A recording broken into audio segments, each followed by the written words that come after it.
What's going on? What's going on, everybody who's actually tuning into this podcast? First of all, guys, welcome back to another episode of the Nikhil Sai Show, which is hosted by me, the Nikhil Sai. And guess what's going on today? I'm back with another amazing guest. This is going to be a very interesting podcast because I'm not going to talk about the typical challenges, the webinars, the funnels, the VSLs, all that cool stuff that you have seen. I'm talking about something beyond this. Meaning, if you want to have a loyal customer base who trust you, they need to see you as an authority. And the best way to build authority is associate yourself with people who are of higher status, who have achieved something incredible.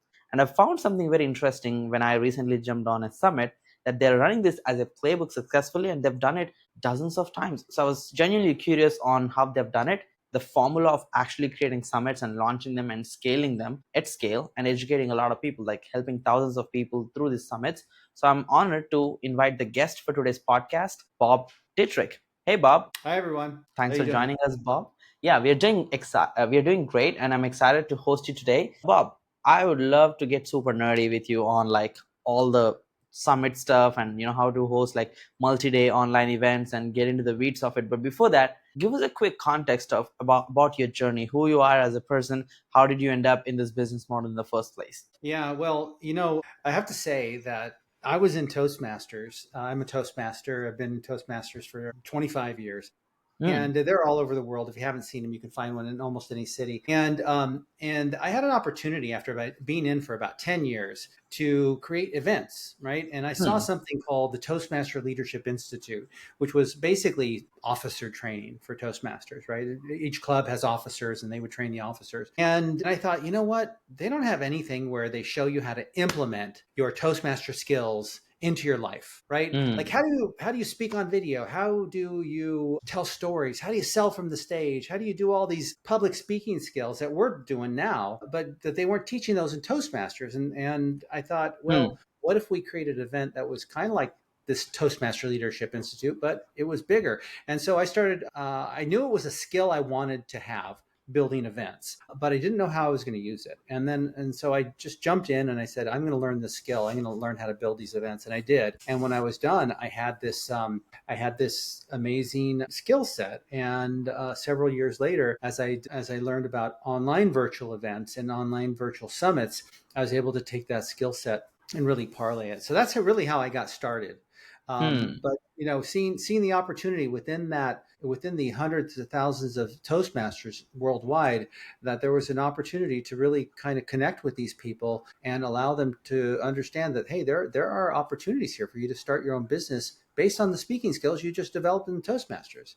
And I Hmm. want to show you how. Yeah, incredible. I mean, I believe that's probably the number one skill set anybody should develop, which is using their mouth and having the ability to speak. And once you Yeah. master that, like the world becomes a game for you to play on because everything is a playground from there. So that's Yeah. incredible story on how you ended up building events. So when did you actually come up with this idea of hosting a lot of amazing people? Did you start there? Like that's how you started your first event, or how did you have the like what was the playbook for you to launch that first event? Because I believe that's where most people are stuck. They're like, will somebody even show up to my event? Who will even speak at my event? Like, can I even create a summit? That's the basic questions when I Yeah. hear from people when somebody wants or have an idea about creating a summit.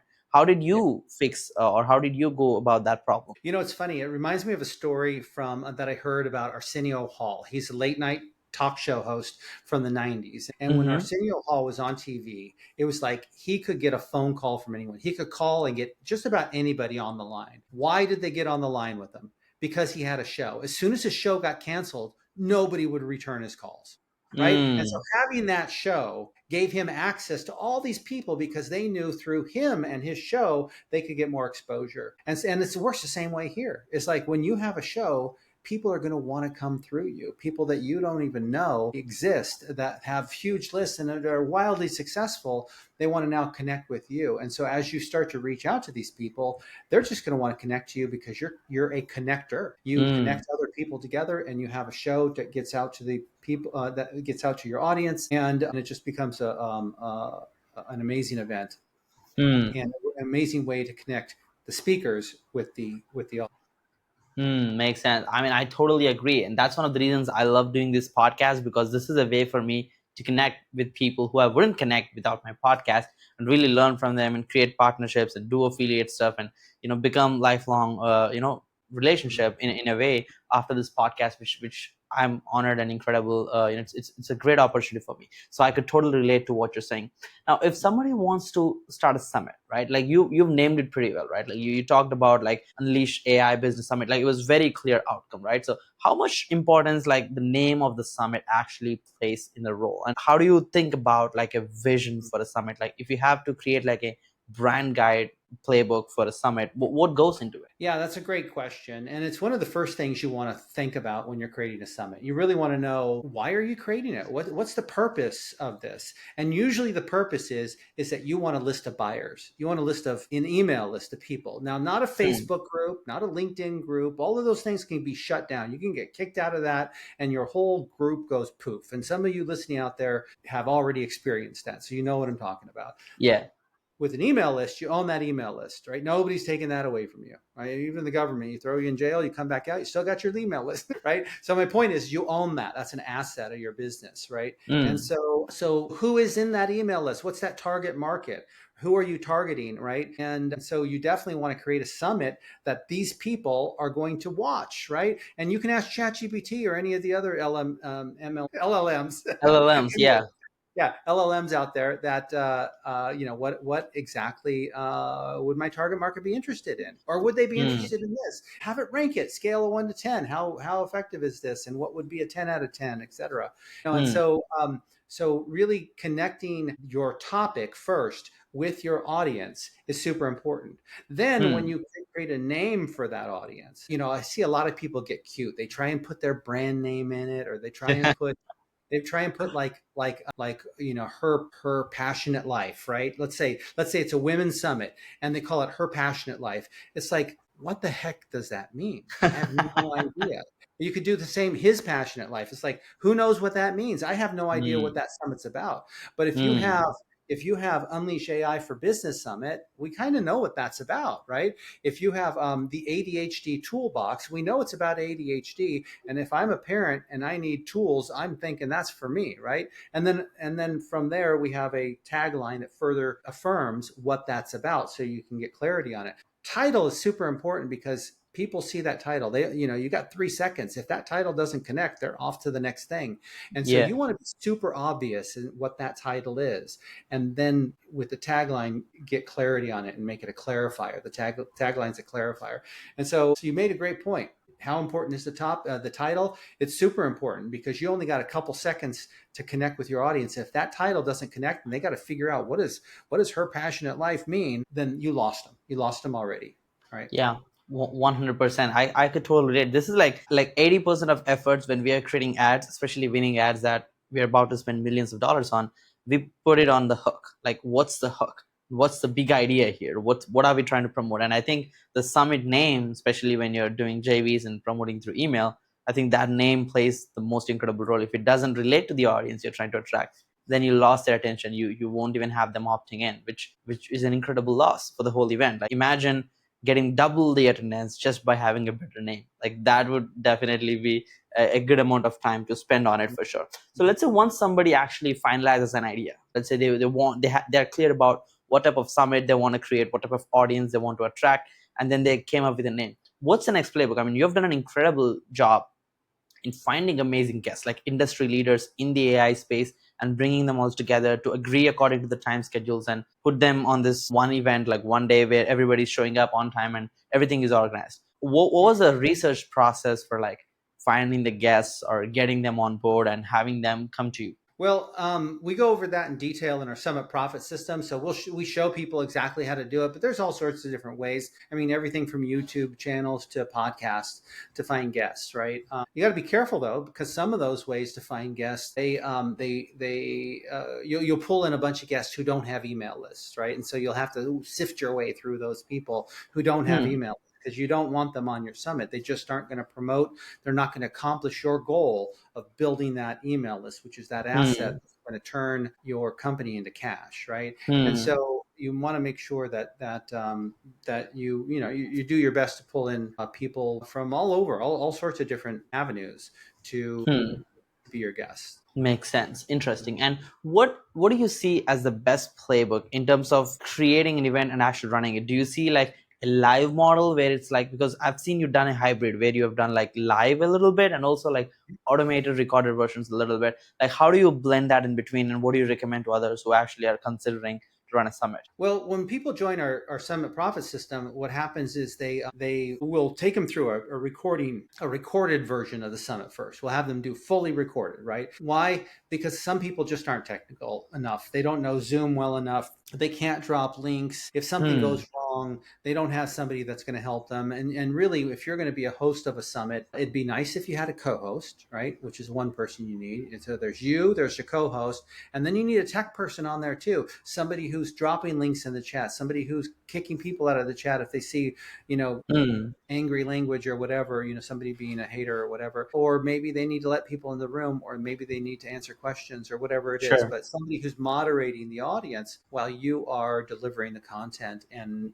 being present with the speaker. So, you kind of need that team in a live scenario. In a pre-record, you don't need any of that. You just need yourself and the speaker, and then you download the video and you upload it. And in a Summit Profit System, we show you how to do it in one take, so you don't have to do a lot of any editing actually. And in fact, I can't remember last time I edited a video, and I've done hundreds, literally probably thousands actually if I edit it all up. But I mean, just the Unleash AI Business Summit alone, we've done almost 500 interviews on AI. And those are just interviews. Those are mini trainings, demonstrations of how AI can work. So yeah, so definitely run them through the more simple version first, so they get a feel for all the details. Once they get a feel for the details, and there's a lot of details. I mean, anybody can produce a summit. When you're done with this podcast, you can go out there and start to produce a summit. But to produce a summit where people show up, and to produce a summit where you're making money. I mean, we're making an average of $30,000 per summit. Some people will jump on and they'll make $500 a summit and maybe have 50 people show up. Those aren't great numbers, right? You want a couple thousand with several tens of thousands of dollars. And if you can do that, if you follow the details, and that's why we put together the Summit Profit Systems. Yeah, that sounds incredible. I mean, that's probably one of the reasons I was curious about like this interesting model, because there's one side which is you create a course or a coaching program and you push it on ads and risk your money, and then you might or might not make it back, and the cost of acquisition is insanely high.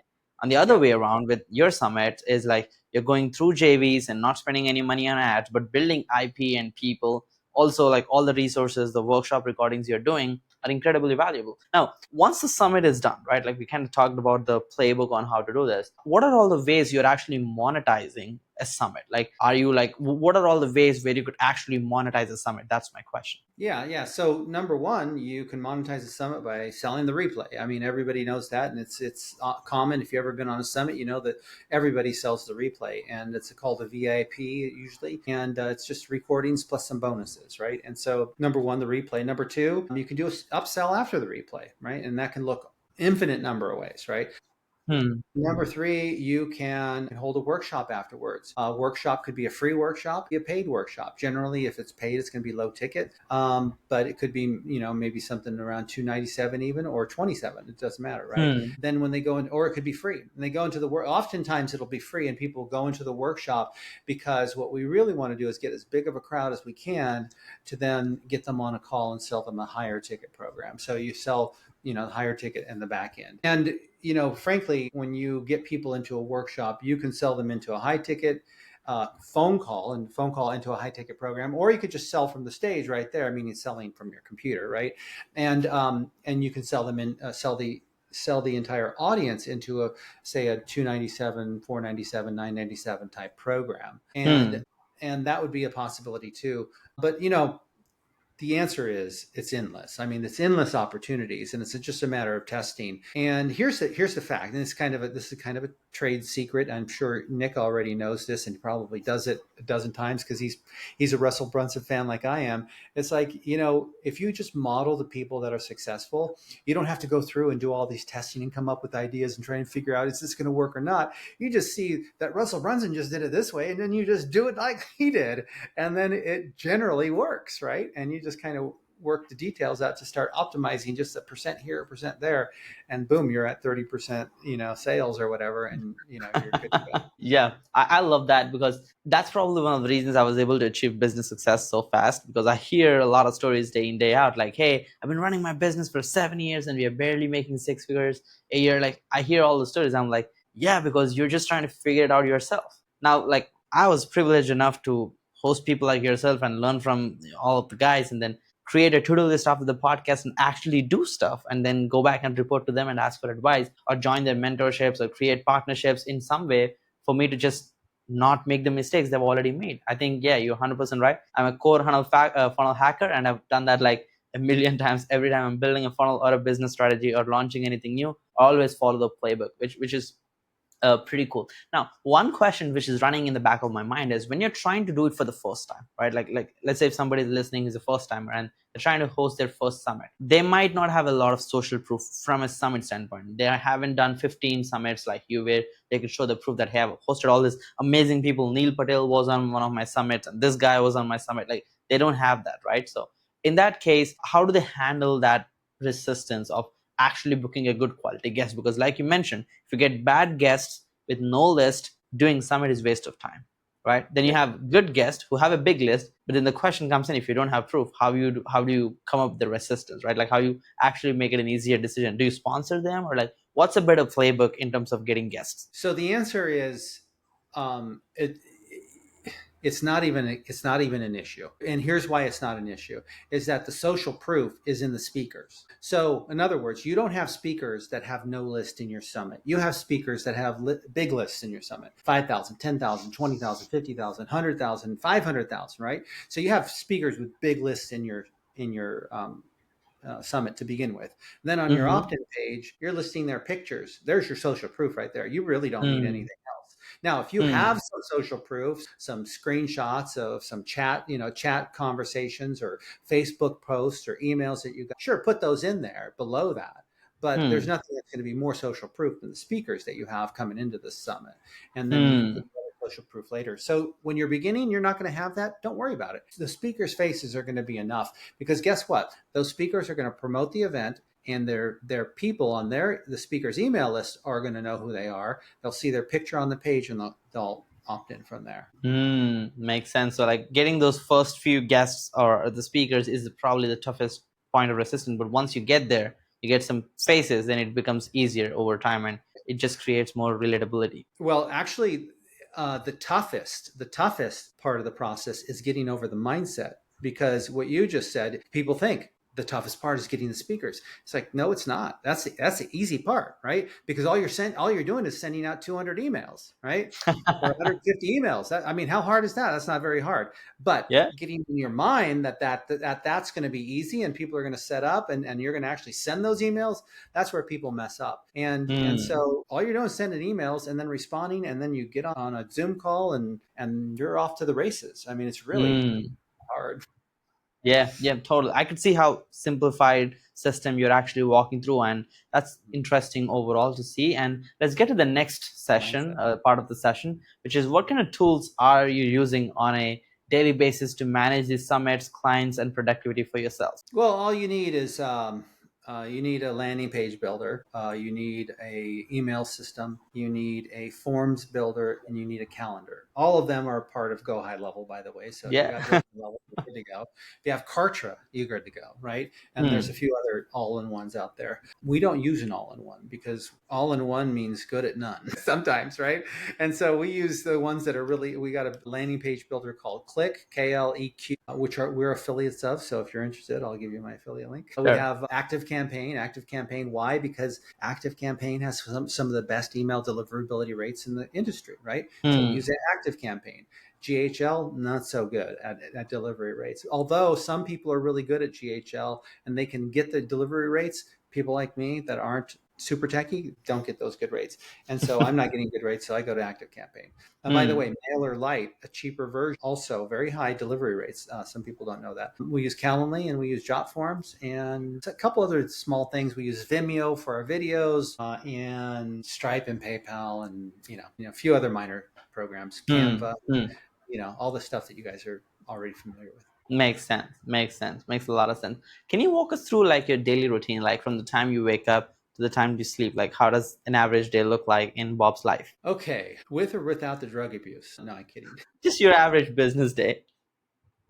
My average business day, and I say that because my dad was a drug addict, and I have to grapple with that every day because the mentality of all the programming going through that. And I think one of the secret weapons I have as a speaker is vulnerability, and I want to impress upon people, when you're vulnerable as a host with your audience, you're going to get tons of views and tons Mm. of followers and tons of people that really connect with you because they went Yep. through that too. I mean, I will say there's not a family that I've talked to that doesn't have some kind of alcohol abuse or drug abuse or whatever. So I'm really open about that stuff, and I'll kid around about it, but it's serious stuff. To answer your question, what my days look like is I get up, and I'm a diabetic. So I go on a walk, and I live at the beach. So I go to walk on the beach for about Mm. 45 minutes or an hour. I have a friend who does a coffee cart. We hang out for a little while, 15, 20 minutes.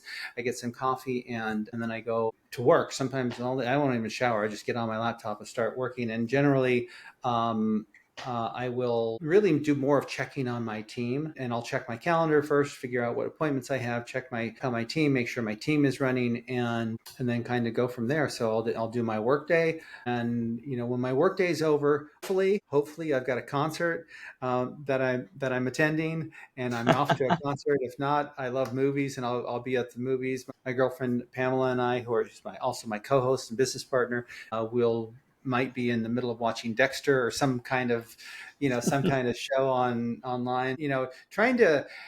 I'll tell you, when we first started together, we were 14, 16 hours a day, and it was brutal and it was stressful, and I was like, I'm not doing this anymore. And so I really try to pull back. And the reason why I'm being so vague with like my time is because I really do have more time to myself. I'm in an Mm. investment program as well, where I'm investing money I have in my savings account into the different stocks using options and stuff, which has been a game changer.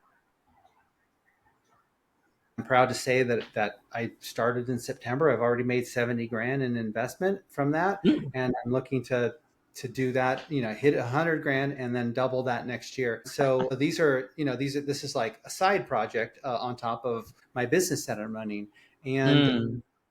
and so we'll get involved in different things like that. We're really into finding the right coach for us. So we're working with somebody named Christina Jandali right now, and she's been an awesome coach for us. I've worked with Shandas. I've worked with Onyx Gal, and I love Russell Brunson and his stuff. And I tend to watch a lot of what other people are doing for fun, just because I like to see how they're doing things. And then on the Mm. other side of the coin, you have people like Howard Stern out there who's got just multi-million-dollar business, and I'm constantly thinking, what do I need to do for my mindset to hit numbers like he has, right? Mm. What do I have to do for my mindset to level up my game? If I want to make 10 million a year, I can't be doing what I'm doing now. And how do I shift my business model to create that? And so I'm constantly involved in that. A personal development is a lifestyle. It's not a Mm. course. And I agree. so, yeah. And so I'm into personal development. That's my lifestyle. And so I'm always looking for ways to up level my game. And that's what I'll be doing during working hours usually. Yeah, I love that. I mean, yeah, that's a constant process, and you kind of never retire as long as you're learning. You just keep your mind sharp, and you get new ideas, and you could make what's happening already better. Love that lifestyle you have where you're balancing the family, fun, and learning at the same time while making money. Sounds pretty Mhm. fun overall. If you could go back, Bob, and talk to the 20-year-old yourself, the younger version, what would be the number one suggestion you would give yourself? Gosh, don't sell my Qualcomm stock. It's like I bought Qualcomm stock when it was at $20, and then it went up to 33, and I thought, oh, I'll sell it at 33, and then it goes to 900 and splits, and it's like, oh, geez. That's Uh, crazy. yeah. So here's the answer, I would say, because really what you're asking is what do I want to communicate to younger people watching this show? And the Yep. answer is this: is that you don't have to wait till you're an old guy like me to set yourself up as an authority on anything. You see people like Nick out there. Nick, how old are you? 24, getting older. 24. Nick is the guy you should be modeling, not me, because Nick is if he's your age, you should be out there doing what Nick is doing. And all it just takes you to be a couple steps ahead of other people in order to be an authority, really. And so go out there, jump in on a course, get a year under your belt, and now you're 20 old, and now you launch your business. I mean, if I could launch my business at 25, it would have been amazing. Now, keep in mind, I grew up in the 25. I must have been, 1989, right? Or so, right? 1989. Now, what does that mean? Well, there's no internet. If you want to open a business, you open up a brick and mortar business, or you build a product. How do you build a product? You need connections with importing, exporting, China, whatever. If you're not in the game, you're not going to get in. And so building a business was a lot harder back then.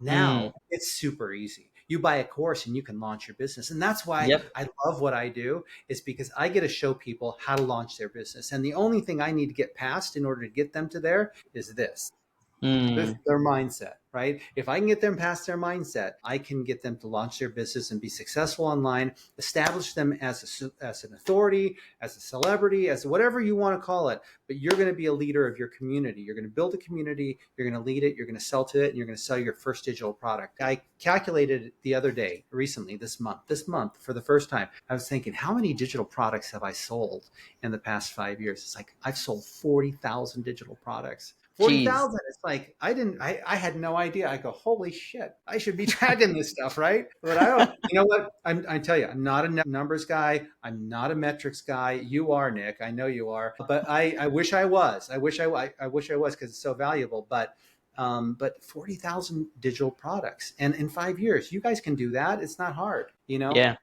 And so I'll show you how to do that, man, and more when you join the Summit Profit System. Yeah, I love that. I mean, that's so incredible. Like, I love data because the details and the life lives in data. The only reason we were able to scale some campaigns to huge scale is because we understand the data fundamentally, and we kind of see, we stretch things and see if the data is changing. And if it doesn't, that means it's a standard. And now you could really push hard and the number continues to go up because it's just a math. Business is just a math. Like, cost of goods versus what it's costing you to sell that, and fulfillment, and it's all margin. I'm a big data guy. I was grilling you on a bunch of numbers. We kind of have that fun chat. Yeah. Love that. Now I'm curious, if you have to look back, I mean, I think 40,000 customers, changing 40,000 people's life and educating many more hundreds of thousands of people is definitely a big accomplishment. But on top of that, if you have to share a big accomplishment in your life, what would that be? I said earlier that my dad, abused drugs. So he's, and he had a heroin problem, to be specific, right? And Hmm. which meant he was he was very volatile in his moods, and he was very not present, unpresent, I guess maybe is the word. I don't know. And so I had, but it didn't mean he was a bad person, and didn't mean I didn't love him. He just wasn't present. He wasn't a father, and I had no role model of what a father could look like, except for my uncles and a few other people in my life. But really, Hmm. I had a poor idea of what a father was, but I had a great idea of what a mother was. I had the best mother in the world, from my perspective. Hmm. And except, she didn't leave him. That would have been better, but whatever, right? It's a story. So my biggest accomplishment is being a great father, and now a great grandfather to my grandchildren, Hmm. and being present for my grandchildren more than I was for my children, right? Because I did wind up getting divorced when my children were young, but I didn't abandon them. I was there constantly for them, and I felt like I was a good father, certainly a better father than what I had, and I continue to be better. And right now I'm working with my son. He's doing his first summit. I'm so excited. We're doing it together. I've been helping him through the Oh, process. wow. He's launching it right now, and so I'm constantly in contact with them. I'm a big believer in family, and I love my family, and so I think that's my biggest accomplishment. It's just Yeah, being a that's so cool, and great father congratulations. and a great grandfather when you don't have the role model to be that. I think that's a huge accomplishment. Yeah, I mean, I believe like the satisfaction you get as a person in bringing peace to the family or being there for it is like second to none compared to anything else. So I could totally agree and relate to what you're saying. Love that.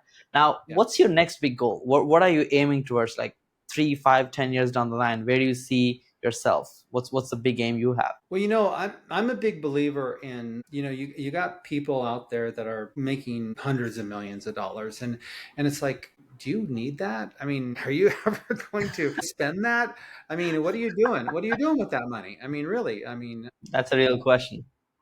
and even some of these bigger players, Anthony Robbins out there, and even Russell Brunson. Yeah, I love Russell Brunson, and Russell, you made enough money, get the fuck out and let us give somebody else a chance, right? And that's the way, that's the way I think. And as soon as I hit, some of my numbers, I want to get out. I want to give other people a chance. I want to empower other people, right? This should be like you get lifted up, and then you step aside and let other people have a Mm, chance. Maybe you start developing something else, but in 3 to 5 years I probably will be out of this, or at least in the background, allowing other people to step up and run their business, because I want to travel. I want to see Rome and Italy and Greece and South America, and I love the beaches. I want to take my family on vacations and stuff like that. So mm, I want to enjoy more of that life. And I can see that's where I'm going. And my company is called Laptop Lifestyle for a reason, because that is the end goal for us, is working on the beach, managing people who are managing our business.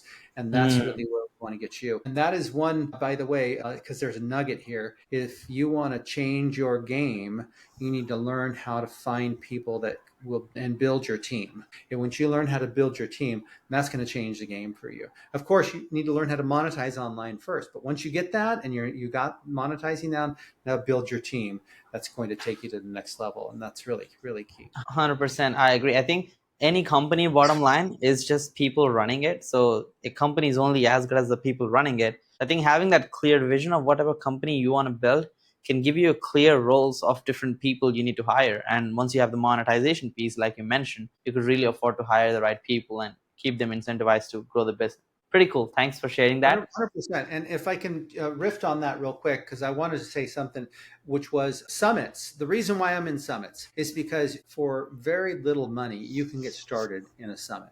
Right, with Facebook ads, and I did both things. With Facebook ads, if you don't have a product that is going to sell, you are really going down a scary road, a dark Yeah, road of I Facebook, agree.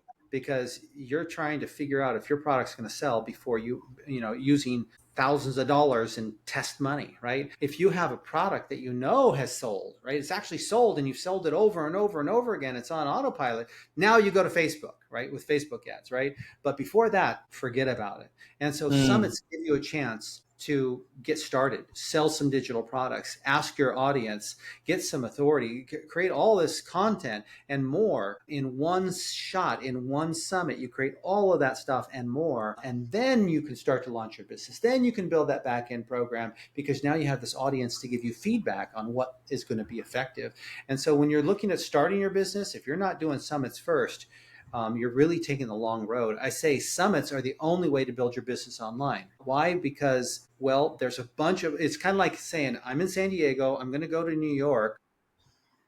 How do I get there? It's like, planes are the only way to go. Well, I could take a train. Yeah, I could drive. I could take my skateboard. None of those are interesting to me, because I don't want to take that long to get there. I want to get there in 4 hours. So I'm going to take an airplane. It's really the only way. Same thing with digital summits. Digital summits are the only way to launch your business online, because everything else doesn't make sense. Everything else doesn't create the same amount of assets and benefit that summits do, not to mention profitability. So Hmm. summits are really the only way to create your business online. Yeah, totally. I agree. And I think that's a pretty smart way to start as well. Because like if you are doing a summit, I kind of see how you have to talk to so many high achievers, get them to promote your list for free and build your own list. And you're learning a lot in this process. You're just learning so many skills. And these skills can compound and let you do summits at scale. But not just that, you could be using the same skills in many other business ventures, or whatever you want to do in life later on. It's the fundamental skill of using your communication ability and building small networks and creating and hosting events. I think it's incredibly valuable. Like one to many connection building is very powerful, right? Like I'm doing this at one-on-one level with my podcast. Imagine if I've been doing summits for the last 5 years. For the time I'm doing podcasts, I would have an incredible list of 1 million people in my list. Who knows, right? Like that could have been built in the last 5 years. So I could totally see how summits could be a game changer. That's one of the reasons I wanted to bring the people who are doing it the most smartest way, like without going crazy with ads and without spending insane amounts on marketing, but still finding the way into building authority. And that's one of the reasons I'm bringing you, and I'm honored you're here. Would love to know if you have to point at one big mistake that you made in your business career and share it so that we can avoid it. What's that one big mistake like? Well, the one big mistake is not starting sooner, right? So here's what I see a lot of. I see a lot of people who want to be coaches, but they don't have a coach. Or they want to charge $10,000 for their coaching, but they're only paying two. And so if you don't have a coach that you're paying 10 grand for, you don't even have the mindset, right? You're not congruent with what you're trying to create. And so Hmm. you want to go there first, right? I paid Onyx and Gall $35,000 to coach me for the year. And Hmm. so for some people that's like, oh my God. For other people, it's like, yeah, I just paid 100,000 for the year, right? Yeah. So my point is that you need to be who you are first, and it's a mindset shift, and the faster you go through that mindset shift, the faster you'll get there. Entrepreneurship is the highest form of personal development because it's going to take on everything you got, right? Yeah. And so money, time, relationships, all sorts of different things are going to come up, and you're going to have to take them all on. And so doing it, the faster you'll get there. And if you can do it at 24 instead of 60, you're going to be much better off. Love that. I think that's going to push a lot of people to take that leap of faith and start doing something with their lives. Appreciate you sharing that. What inspires you, Bob? What's the number one reason you wake up in your age to get to work, build these summits? Like, what's the one primary reason you are so motivated to making summits big? Well, I would say, my family and my granddaughters and my daughter and son specifically, because of my father's situation, right? And, my mom she didn't have a home. She didn't have any assets. She didn't have any savings. She really died with nothing to show for that, and which meant I didn't have an inheritance. She didn't leave me anything to set myself up with, and so I had to build it all myself, right? Hmm. Which is okay. I don't have any resentment about that. It's just hard. It's harder, especially when you see your cousins or your friends out there who do have that type of stuff. And so I've really been inspired by wanting to leave something for my children, not just assets and not just money, but also an idea, a legacy of who you want to be. I remember when I was 15 years old, my grandfather died, and we were in his funeral procession. I look back, we were in the front of the line, right, of cars that are going to the cemetery to bury him. And I look back, and it was like you couldn't even see the end of the line. It was like, holy Hmm. cow, who was this guy, right? He was just my grandpa, but I mean, look at all the stuff, look at all the people that are coming to honor him in his life, right? And that just really touched me, and that was like, I want to be that person. I want to be able to touch that many people. I want to, and so whether or not I have that many people on my funeral, I mean, who cares, right? I'm not going to be there.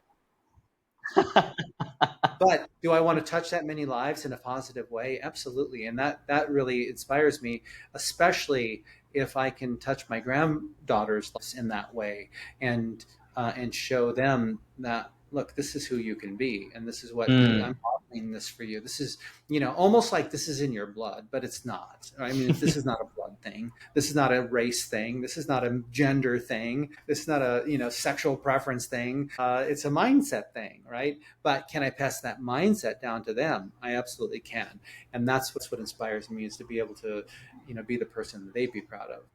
Yeah, that's deep, and I love that. I think the best thing you could do is change their mindset towards their goal, and I think it would be a game changer. I've seen people who take it seriously Yeah. completely turn around their situation.